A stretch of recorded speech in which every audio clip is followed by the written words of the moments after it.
میرے رسول پاک صلی اللہ علیہ وسلم نے جو دین دیا اس کی پہلی شرط یہ ہے اشداء علل، بولیے اشداء علل کافر پر سختی کرنا پہلا حصہ ایمان کا۔ رحماء بینہم تو دوسرا نمبر ہے، یہ دوسرا ہے۔ تمہاری سختی صرف اس کے خلاف ہے جو تمہارے مفادات کو ٹھیس پہنچائے، جو تمہاری سنے نا۔ حضرت سیدنا فاروق اعظم رضی اللہ، میں تفصیل سے بات کروں گا اگلے جمعے جناب فاروق اعظم کے حوال پر۔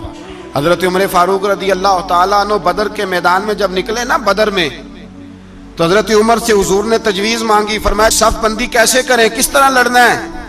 جناب عمر فاروق رضی اللہ تعالیٰ عنہ کہنے لگے حضور یہ جتنے آئے ہیں نا کافر لڑنے، یہ کسی کا کوئی چاچا لگتا ہے، کسی کا کوئی ماموں لگتا ہے، کسی کا بھائی ہے، کسی کا بیٹا ہے، تو محبوبہ صف بندی کی کیا ضرورت ہے، جو میرے رشتہ دار ہے میرے حوالے کریں، میں گردنیں کاٹ کے آپ کو دیتا ہوں۔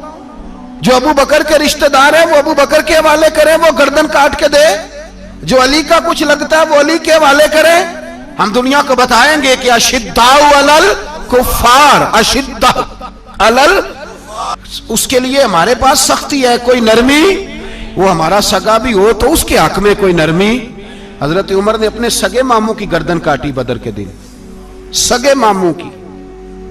حضرت ابو عبیدہ بن جراح، سنو، اسلام امن کا درس دیتا ہے، محبت کا درس دیتا ہے، بھائی اسلام ہی تو امن کا درس دیتا ہے، پر جڑی بوٹی کاٹنا بدامنی نہیں ہوتا، ظالم کا ہاتھ پکڑنا بدامنی، اور امن والے اور ہوتے ہیں بزدل، ان دونوں میں فرق ہوتا ہے۔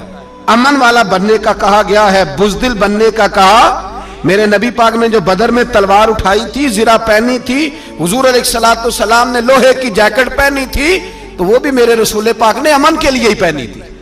میرے نبی پاک صلی اللہ علیہ وسلم نے احد کے دن جو ہتھیار اٹھائے تھے تو وہ بھی امن کے لیے اٹھائے تھے، وہ بھی امن کے لیے حضور نے ہتھیار اٹھایا تھا۔ ہتھیار اٹھانا بد امنی کی علامت نہیں ہوتا میرے بھائی، یاد رکھیں۔ حضرت ابو عبیدہ بن جراح نے میدان بدر کے اندر جب جنگ کا تبل بجا، حالات بگڑے، جناب ابو عبیدہ بن جراح کہتے ہیں تاریخ نے ایک عجیب موڑ پہ مجھے لا کے کھڑا کیا۔ آپ فرماتے ہیں میرے لیے اللہ نے جو آزمائش رکھی وہ سب سے بڑی رکھی۔ فرمانے لگے جب میں میدان میں نکلا تو کافروں نے میرے سامنے جس کو لا کے کھڑا کیا وہ میرا سگا باپ تھا۔ آپ فرماتے ہیں اب مشکل بن گئی، عشق تیاگ دوویں ایک برابر، تے عشق دا سیک ودھیرا، اگ تے ساڑے ککھ تے کانے، تے عشق ساڑے تن میرا، تے اگ دا دارو می تے پانی، کوئی دسے ہیں عشق دا دارو کیڑا، بلے شاہ تھے کچھ بھی نہیں بچدا جتھے عشق ہوران دا ڈیرا۔ فرمانے لگے اب میرے لیے سامنے باپ، ادھر بیٹا۔ آپ فرماتے ہیں دو رستے تھے، باپ بچاؤں یا رسول اللہ کا دین بچاؤں۔ ایک منٹ تھا فیصلہ کرنے کے لیے کہ ابا بچے گا یا دین بچے گا، کفر بچے گا یا اسلام بچے گا۔ فرماتے ہیں میں نے منٹ پورا نہیں سوچا، میں نے تلوار اٹھائی، باپ کی گردن کاٹ کے گرائی اور رسول اللہ کا دین بچا لیا۔ باپ کی گردن کٹ کے گری اور نبی پاک کا دین بچ گیا، بچا لیا رسول اللہ کا دین۔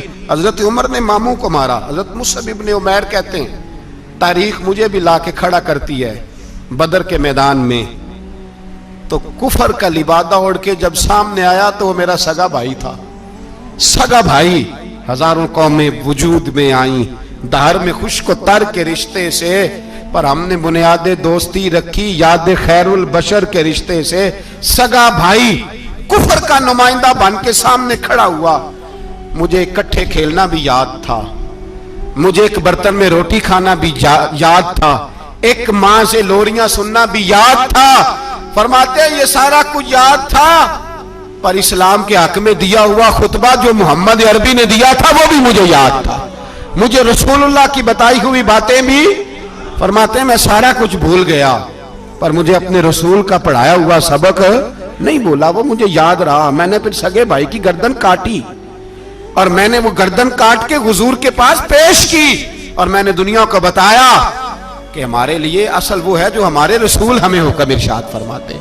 یہ رشتے ہمارے لیے اصل ہمارے جی اچھے تعلقات ہیں۔ کون سے اچھے تعلقات، کون سے اچھے تعلقات؟ میرا ایک دوست مجھے کہنے لگا امریکہ تو پیار ہی بڑا کرتا ہے ہم سے. میں نے کہا بالکل, کسائی بھی بڑا پیار کرتا ہے بکرے سے, بڑا پیار ہوتا ہے. آپ جو قربانی کے بکرے لائے تھے آپ کو پیار نہیں تھا؟ ذبح کرنے سے پہلے اس کو پانی بھی پلایا, چارہ بھی کھلایا, غسل بھی کرایا, پر آخر میں کیا کیا؟ بولے نا جی. یہ والا پیار کرتا ہے امریکہ آپ سے, دیتا ہے کبھی کبھی پیسے, کوئی شک نہیں اس میں. وہ کہتا ہے وہاں زلزلہ آیا ہے تو اتنے لاکھ ڈالر دیتا ہوں, فلاں آیا, لیکن وہ والا پیار جو کسائی بکرے سے کرتا ہے, کہتا ہے جب موقع آئے گا تو میں چھری بھی پھیروں گا. اور اپنے وقت پہ آ کے وہ, یہ میری مثال یاد رکھ لینا, امریکہ کا پاکستان سے اور مسلمان سے وہ والا پیار ہے جو بکرے کا کسائی سے اور کسائی کا بکرے سے ہوتا ہے. وہ چارہ ڈالتا ہے, موٹا کر کے ذبح کرتا ہے, پتلا ذبح کرنے میں اسے لذت نہیں آتی. اور بھائی یاد رکھو, حضرت ابو بکر صدیق رضی اللہ تعالیٰ عنہ, عرب کے لوگ جب جنگ کرتے تھے تو ایک ہاتھ میں ڈھال پکڑتے تھے, ایک ہاتھ میں تلوار پکڑتے تھے, لوہے کی ڈھال. جب دشمن حملہ کرتا تھا تو ڈھال آگے کرتے تھے. وہ کئی دفعہ ٹکرا کے ڈھال سے تلوار گر جاتی تھی. حضرت ابو بکر صدیق میدان میں نکلے, بیٹا کافروں کی طرف سے لڑنے آیا ہے, سگا بیٹا. اور میرے مصطفیٰ کریم نے فرمایا اولاد بزدل کر دیتی ہے آدمی کو, پر جب ایمان پختہ ہو تو پھر صحابہ نے اس بزدلی کی بھی پرواہ نہیں کی. سگا بیٹا کافر کی جانب سے آیا, حضرت ابو بکر صدیق نے تلوار سے حملہ کیا, بیٹے نے ڈھال آگے کی. جب صاحبزادے نے ڈھال آگے کی نا تو حضرت ابو بکر کی تلوار لوہے کی ڈھال سے ٹکرائی, تلوار گر گئی. اب حضرت ابو بکر نے ہتے ہو گئے, صاحبزادے نے اٹھائی تلوار. کہتا ہے جب میں مارنے لگا تو خیال آیا گھر تو میرا اجڑے گا نا, باپ تو میرا ہی ہے نا. صاحبزادے کہتے ہیں میں ابو بکر صدیق کو چھوڑ کے چلا گیا. بعد میں مسلمان ہو گئے, کلمہ پڑھ لیا. ایک دن گھر میں بیٹھے تھے تو بات شروع ہو گئی. صاحبزادے کہنے لگے ابا جی وہ یاد ہے نا جب میری ڈھال سے آپ کی تلوار ٹکرائی تھی اور تلوار گر گئی تھی تو میں نے آپ کو باپ سمجھ کے چھوڑ دیا, میرا ہی گھر اجڑنا تھا باپ سمجھ کے. جناب صدیق اکبر رضی اللہ تعالیٰ عنہ, صاحب ابن شام نے لکھا ہے کہ اپنی سرین پر 2 دفعہ ہاتھ مارا, 2 دفعہ. کہنے لگے بیٹے تو اس وقت کافر تھا, تو نے مجھے چھوڑ دیا. میں جب واپس پلٹا تھا نا اسی دن اسی لمحے تو میرے دل میں خیال تھا کہ بیٹے نے تو چھوڑ دیا ہے, لیکن اگر بیٹا یوں میری تلوار کے نیچے آتا میں بیٹا سمجھ کے معاف نہ کرتا, کفر کا نمائندہ سمجھ کے قتل کر دیتا. اس لیے کہ میری نظر میں اگر کوئی اہمیت ہے تو رسول اللہ کے فرمان کی اہمیت ہے. باپ بیٹے اولاد کی کوئی اہمیت ہے؟ اشداء علی الکفار, کافر سے نفرت ہی نہیں ہوتی. یہاں تو موج لگ گئی ہے ایک عام نوجوان سے لے کے عام آدمی سے وزیر اعظم تک کی سوچ یہ ہے کہ رہائش امریکہ میں ہونی چاہیے, لندن میں ہونا چاہیے, بس یہی سوچ ہے. اب تو اللہ تبارک و تعالیٰ معاف کرے جس کے پاس پاسپورٹ ہے لندن کا, یورپ کا, وہ سمجھتا پتہ نہیں میں کون سی بلا ہوں. چھوڑو, کس چکر میں پڑ گئے ہو, کس طرف نکل گئے ہو. صدر صاحب امریکہ کے صدر کے ساتھ فوٹو کھچاتے ہیں تو وہ 2 فٹ اونچا ہو جاتے ہیں. بس کرو یار, یہ کمزور لوگوں کی علامت ہے, کمزور لوگوں کی. حضرت عمر فاروق رضی اللہ, مجھے پلٹ کے یاد آتے ہیں سیدنا فاروق اعظم. حضرت فاروق اعظم رضی اللہ تعالیٰ عنہ سے عیسائی بادشاہ نے کہا میں ملنا چاہتا ہوں. آپ فرمانے لگے ٹائم نہیں, جو تجھے ملنا ہے وہ مدینے کے غریبوں کو نہ ملوں گا, وہ رسول اللہ کے نوکروں کو نہیں ملوں گا, تجھے مل کے کیا کرنا ہے. میں انہیں ملوں گا جن کے لبوں پہ رسول اللہ کا درود جاری ہے, جو مصطفیٰ سے پیار کرتے ہیں. مجھے تجھ سے ملنے کی کوئی ضرورت. ہمارے ہاں وہ نفرت نہیں کفر کے لیے جو مسلمان کے دل میں ہونی چاہیے, وہ مزاج ہی نہیں ہمارا, وہ شعور ہی نہیں. ہم جب بھی اتحاد کرتے ہیں کافر سے اتحاد کر کے اپنے ہی بھائی کو مارنے لگتے ہیں. وہ جی لڑائی ہو رہی تھی, بھائی کا بھائی سے اختلاف نہیں ہوتا گھر کے اندر, پھر وہ دشمنوں کو بلا کے لاتا ہے کہ میرے بھائی کو مارو. ایسا ہوا ہے کبھی؟ اگر آپس میں اسلامی ممالک کا اختلاف ہے بھی تو کافر کو لاؤ گے مارنے کے لیے, کافر کو لاؤ گے. اور یہاں ایک آدمی قید ہوا تھا امریکہ کا, پوری دنیا کو مصیبت پڑ گئی تھی. سمجھ آ رہی ہے؟ نام لینے کی ضرورت تو نہیں, بات کی سمجھ آ گئی آپ حضرات. ایک آدمی قید ہوا تھا، اور انسانی حقوق کی تنظیمیں اور ہمارے اپنے اندر سے بڑے بڑے، میں روشن خیال نہیں، میں روغن خیال کہتا ہوں ان لوگوں، بڑے بڑے روغن خیال اٹھ کے کھڑے ہو گئے، جی انسانی حقوق کی بات کرو، جی ایسے ہو گیا، جی ویسے ہو گیا، لے گئے بندہ چھڑا کے۔ یہاں روز خون کی ندیاں بہتی ہیں۔ اقوام متحدہ جس سے مسلمان بھیک مانگتے پھرتے ہیں کہ مسلمانوں پہ مظالم بند کراؤ، اقوام متحدہ نے کہہ دیا کہ دنیا کی مظلوم ترین اقلیت کا نام برما کے مسلمان ہے۔ اقوام متحدہ نے رپورٹ دے دی، پھر مر نہیں گئے سارے اسلامی حکمران؟ شرم اور غیرت کے ساتھ کسی گھڑے میں دفن نہیں ہو گئے؟ تمہیں للکار کے انہوں نے کہا کہ یہ سب سے مظلوم ہے، ان کا کچھ کرو۔ چند دن پہلے یہاں ننکانہ صاحب بے سانیوں نے جلوس نکال کے کہا مسلمانوں شرم کرو، ان کی مدد کرو۔ پوپ بول پڑا، پوپ ایسانیوں کہا کہ مسلمانوں کہاں ہو، کدھر ہو تم، ان کی مدد کرو، نکلو ظلم ہو رہا ہے۔ پوری دنیا چیخی۔ آپ کے ملک میں آ کے امریکہ ڈرون حملے کر جائے تو آپ کی وزارت داخلہ کو بعد میں ہوش آتا ہو، ہمیں تو پتہ نہیں چلا، ہم تو سوئے ہوئے تھے، وہ حملہ کر گیا۔ اور عالمی قوانین کی مخالفت کر کے برما کی حکومت کہتی ہے کسی صحافی کو بھی ہم اندر نہیں جانے دیں گے، ہمارا ذاتی معاملہ ہے۔ ایسے بے شرم لوگوں کو اپنا نمائندہ بناتے ہو، جنہیں ہوش تک نہیں اس بات کی۔ ہم نے کلمہ پڑھا ہوا ہے نبی پاک صلی اللہ علیہ وسلم کا، میرے رسول پاک سید عالم نور مجسم صلی اللہ علیہ وسلم نے جو لوگ تیار فرمائے، نیند تو نہیں آ رہی آپ حضرات؟ نبی پاک نے جو لوگ تیار فرمائے، حضرت کعب بن مالک رضی اللہ تعالی، حضور نے فرمایا چلو تبوک پہ میرے ساتھ، سارے چلو، سب تیار ہو گئے۔ حضرت کعب بن مالک فرماتے ہیں مجھے گھوڑا بڑا دوڑانا آتا تھا، نیزہ بڑا چلانا آتا تھا، تلوار کا میں بڑا دھنی تھا، میں مالدار بھی تھا، میرے پاس بڑی وسائل تھے۔ حضور چلے گئے تو میں نے، یہ بخاری ہے، فرماتے ہیں میں نے سوچا کہ میں چلا جاؤں گا، کل میں گھوڑا دوڑاؤں گا، میں نے پیچھے پہنچ جانا، پرسوں چلا جاؤں گا، ترسوں بس سستی ہو گئی، نہ جا سکا۔ فرماتے ہیں وقت بیت گیا، حضور چلے گئے، آج جاتا ہوں کل چاہتا ہوں، اسی میں حالات سارے گزر گئے، حتیٰ کہ اللہ کے رسول واپس آ گئے۔ فرماتے ہیں کچھ بوڑھے تھے جو نہ جا سکے، اور کچھ منافق تھے جو حضور کے ساتھ جہاد پہ نہ جا سکے۔ آپ فرماتے ہیں میں جوان بھی تھا، تیر انداز بھی تھا، اور دنیا عرب سارا جانتا تھا کہ مالدار بھی ہے، اللہ تعالیٰ کی دی ہوئی بڑی نعمتیں تھے، میں نہ گیا، اور ہو غلطی گئی، سستی گئی۔ فرماتے ہیں حضور مدینے میں آئے، جب مسجد نبی میں بیٹھے تو منافق آ کے بہانے کرنے لگے، کوئی کہنے لگا بچی بڑی بیمار تھی، کوئی کہنے لگا حضور کل ہی صحیح ہوا ہوں۔ فرماتے مجھے بھی پتا تھا، اور پتا مصطفیٰ کو بھی تھا جھوٹ بول رہے ہیں، حضور کو پتا تھا، پر وہ بہانے کرتے، حضور قبول کرتے، میں چلو جاؤ۔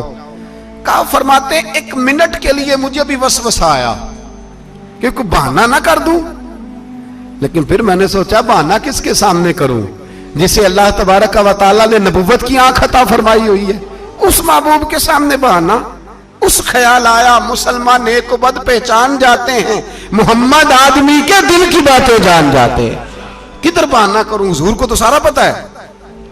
فرماتے میں گیا، حضور نے پوچھا کیوں نہیں آئے، اور پوچھا بھی مسکرا کے، کیوں نہیں آیا، مسکرا کے پوچھا۔ فرماتے ہیں میں نے سچ سچ بولا، میں نے کہا یا رسول اللہ سستی ہو گئی، حضور غلطی ہو گئی، جو بہانے لگا رہے تھے ان کو آزادی مل گئی، اور مکتب عشق کا دستور نرالا دیکھا، اس کو چھٹی نہ ملی جس نے سبق یاد کیا۔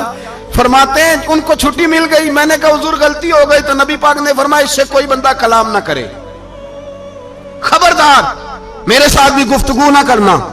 حضرت کعب بن مالک فرماتے ہیں میرا چچا زاد بھائی، خالہ زاد بھائی سارے رہتے تھے، میں کسی کو سلام لیتا تو کوئی جواب بھی نہیں دیتا تھا۔ فرماتے ہیں میں مسجد میں نماز پڑھنے آتا، پر صحابہ کرام کو حضور نے منع کر دیا تو مدینے کی گلیاں بھی ناآشنا ہو گئی۔ فرماتے ہیں مجھے یوں لگتا تھا کہ مدینے کے در و دیوار بھی مجھ سے کلام نہیں کرتے، میں وہاں دعا منگیا کرو سنگیو کتے مرشد نہ رس جاوے، اے جنہاں دے پیر رس جان دے او جیوندے ہی مرے رہن دے۔ کہا اس طرح لگا کہ جیسے حالات بگڑ گئے سارے میرے حق میں۔ آپ فرماتے ہیں میں مسجد میں آ کے بیٹھتا تو جب مجھے پتا تھا، میں جب آنکھیں ادھر کرتا تو حضور مجھے دیکھتے، اور جب میں نبی پاک کو دیکھتا تو حضور چہرہ پھیر لیتے. بول پڑے خواجہ غلام فرید صاحب, کہنے لگے میں ویکھاں تے میرا یار نہ ویکھے, جے میں نام ویکھاں تے او ویکھے. ایڈے نصیب کتھوں تتڑی دے او میرے وچ ویکھن دے ویکھے. غلام فریدا او بوے یار دے مریے پامیں ویکھے یا نہ ویکھے. آپ فرماتے میں سید عالم صلی اللہ علیہ وسلم کو دیکھتا تو حضور رخ انور پھیر لیتے. حضرت کعب بن مالک رضی اللہ تعالیٰ عنہ فرماتے ہیں کہ حضور کا حکم آیا کہ بیوی کو علیحدہ کر دو. بار پہلے کوئی نہیں بات کرتا, اب کہا بیوی کو علیحدہ کر دو. تو میں نے کہا حضور طلاق دے دوں؟ فرمایا نہیں میکے بھیج دو, طلاق نہیں دینی. فرماتے ہیں بال بچہ بھی چلا گیا, نہ گھر میں کوئی نہ باہر کوئی, تنے تنہا. آپ فرماتے ہیں زمانہ جانتا تھا, عرب کے صوبوں میں بات پھیل گئی کہ کعب بن مالک جیسا سردار, مالدار, گھوڑ سوار, تیر انداز, نیزہ باز, اتنا بڑا سیانہ سنجیدہ آدمی جدا کر دیا نبی پاک نے. فرماتے ہیں غسان کے عیسائی بادشاہ نے مجھے خط لکھا. حضرت کعب فرماتے ہیں بڑی آزمائش تھی پر یہ مصیبت سب سے بڑی تھی. غسان کے عیسائی بادشاہ نے خط لکھا, اس کا آدمی مجھے ڈھونڈتا پھرتا مدینے میں, میں ملا تو خط اس نے مجھے دیا. خط میں یہ نہیں لکھا تھا کہ کافر ہو جاؤ معاذ اللہ, یہ نہیں لکھا تھا عیسائی ہو جاؤ. اس نے خط میں لکھا کہ کعب ہم نے سنا ہے تمہارے نبی نے تمہیں چھوڑ دیا, ناراض ہو گئے. تم تو اس قابل تھے کہ صوبے کے گورنر بنائے جاتے, تم تو بڑے عہدے کے قابل تھے, تمہاری تو شہرت ہے سارے علاقوں میں, تم آ جاؤ ہمارے پاس, ہم تمہیں بہت بڑا عہدہ دے دیں گے. حضرت کعب بن مالک فرماتے ہیں اب میری چیخیں نکلی, اب میں تڑپ کے رویا.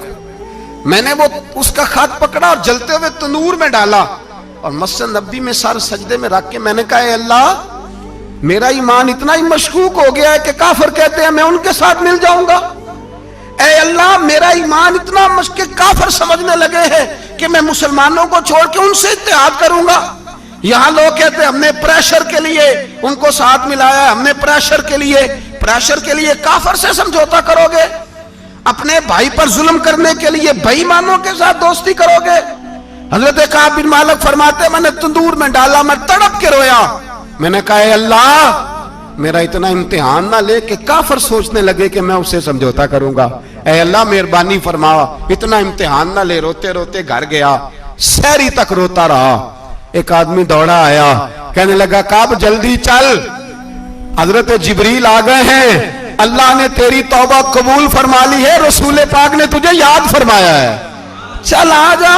حضرت کعب بن مالک فرماتے میں قدموں میں گرا اور میں نے کہا محبوبہ میرا سارا ہی مال لے لے, حضور میری ساری صلاحیتیں لے لیں, رکھ لیں سارا کچھ, مجھے وہ مال نہیں چاہیے جو آپ کے دروازے سے دور کر دے. حضور وہ دولتیں میرے کس کام کی جو آپ کے دروازے سے دور کر دے. بے نور بے چراغ جو محفل ہو پھونک دو, اعظم بلا سے اپنی وہ ہستی ہی کیوں نہ ہو, جو چیز اس کی راہ میں حائل ہو پھونک دو.